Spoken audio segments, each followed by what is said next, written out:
వీక్షకులందరికీ నమస్కారం. నిన్న అదృష్టాన్ని గురించి ఆలోచించాం. ఈరోజు దురదృష్టాన్ని గురించి ఆలోచిద్దాం. ఒక విమానం దాదాపు 200 మందితో బయలుదేరింది, సిబ్బందితో సహా.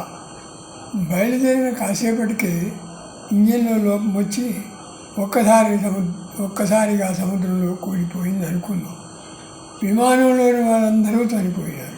అనగా విమానంలోని వారందరూ దురదృష్టవంతులైనా కాకపోవచ్చు, అయినా అందరూ చనిపోయినారు.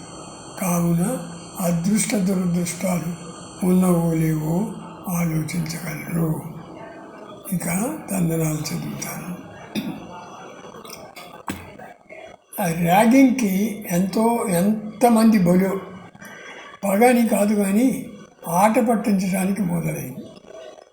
తగినంతగా రాక్షసత్వం చోటు చేసుకుంది. ఆగదా ఈ భూతం? ముందున్నవాడే మునగాడు, అందరి ప్రశంసలు అందుకుంటాడు. కొందరు వెనుకబడిన వాళ్ళు కుళ్ళుకుంటారు. ఎందరు ఎన్ని అనుకున్నా ముందే గొప్ప. విహారయాత్రలో నేత్రానందం, ఆహ్లాదము, పుణ్యము వచ్చు తీర్థయాత్రల్లో ఊహాలోకంలో రెండూ పొందవచ్చు. మహదానందం పొందవచ్చు మాయాలోకంలో. ఎంతటి మహాత్ములైనా మతబోధకులు కావచ్చు, ఋషులు కావచ్చు, శతకోటి పూజలు చేసి ఉండవచ్చు, అంతా చివరకు నిర్యాణం పొందవలసిందే. ఎన్ని అద్భుతాలు జరిగినా, కొన్ని మాయలు మంత్రాలు చేసినా, ఎన్నెన్ని కుట్రలు కుతంత్రాలు చేసినా, ఏవైనా ప్రకృతిని మించి ఏమీ ఉండవు కదా. ఎవరెన్ని కథలు కవితలు సవివరంగా రాసినా వాళ్ళు మనోభావాలు వాటిలో అనగా కవిత్వంలో చర్పించబడతాయి, ఆవిర్భావం అవుతాయి.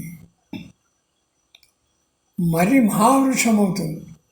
మరి దాని విత్తు ఎంత చిన్నది!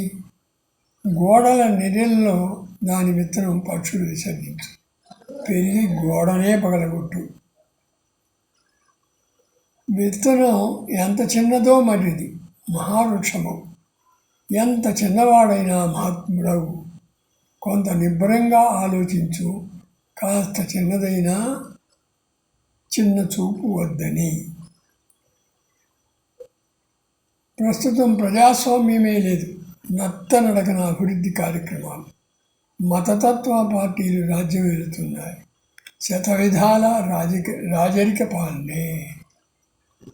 కల్తీలో దేశం మునిగిపోతుంది. కల్తీ లేని ఆహార పదార్థాలు లేవు.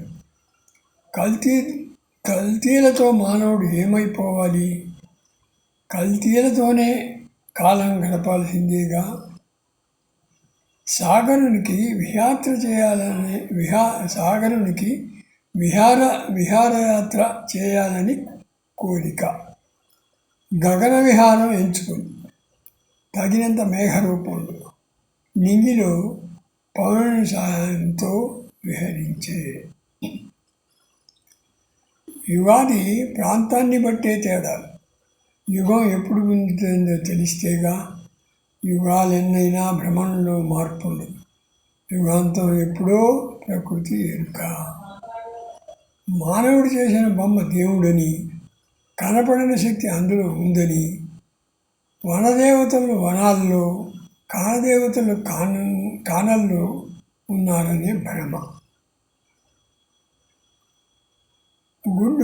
గుడ్డు ఎక్స్ ఫాలోపిన్ ట్యూబ్ చేరినప్పుడు ఆడామగా సంభవిస్తే విడుదలైన వీర్యంలో ఎక్స్ వైలు, గుడ్డుతో ఎక్స్ చేరితే ఆడ, వై చేరితే మగవుతాయి. ఆలోచించగలరు.